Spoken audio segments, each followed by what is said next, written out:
Hi, my name is James Nicholas Bentley, and this is going to be my extemporaneous self introduction speech. Um, and it is a pleasure to meet you, Professor. I only wish we could do this in person because this would be so much easier. Anyway, let's begin. So, I was born on January the 7th, 1999. On that day, it is the day that Bill Clinton became one of three presidents to ever become impeached. The other two presidents were Andrew Johnson and Richard Nixon up to that point. On that day, I don't remember a whole lot of it, to be honest with you. However, this event is important to my life because it completely changed music forever going forward, which is a huge part of my life. Growing up, my mother always had music playing all throughout the house. One of my earliest memories with her was me being a small little boy, and I danced on her feet to Cowboy Take Me Away by the Dixie Chicks. She loved music. I enjoyed music as well. I enjoyed music for a long time. I had my first ever portable MP3 CD player, which was a huge rounded device that you put a CD right into, which is something I don't think a whole lot of people still have today, but I had to carry around a set of super uncomfortable headphones. On top of that, I listened to a lot of music, but I never thought I could ever create my own music.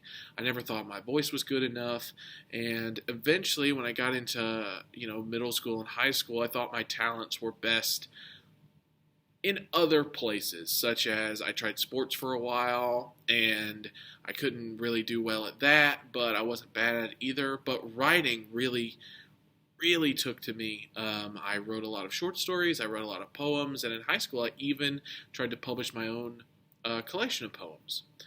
And then shortly after that, as I graduated high school, I thought myself somewhat of a stand-up comedian, which I still do occasionally. But I wanted to learn guitar initially because, I wanted to write funny songs. And as soon as I began writing funny songs, I realized I had about two funny songs in me, and I wanted to say something more than just jokes to people in my life. So from then on, I began listening to music in a completely different way. I began listening very intently to reasons behind songs and to why they were written, how they were produced and put together. And how does this tie into Clinton's impeachment, you might add? Well, if you remember specifically what Bill Clinton was being accused of, it was because of his affair at the time with Monica Lewinsky.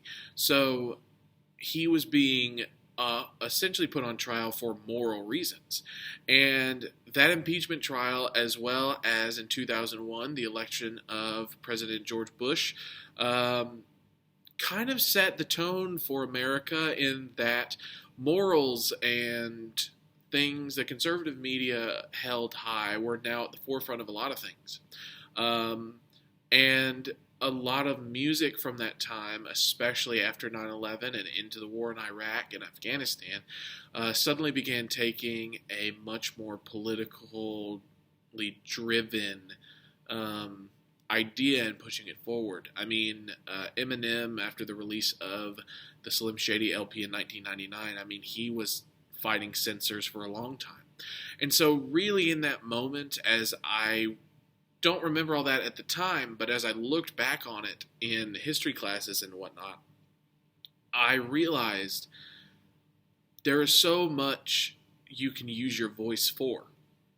And that is why I believe that my music could do something and could change people's minds. And so I became a writer.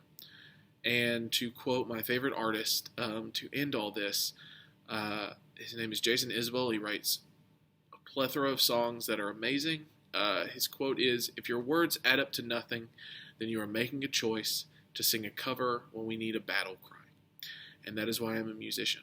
It was very nice to meet you, and I hope you have a wonderful day.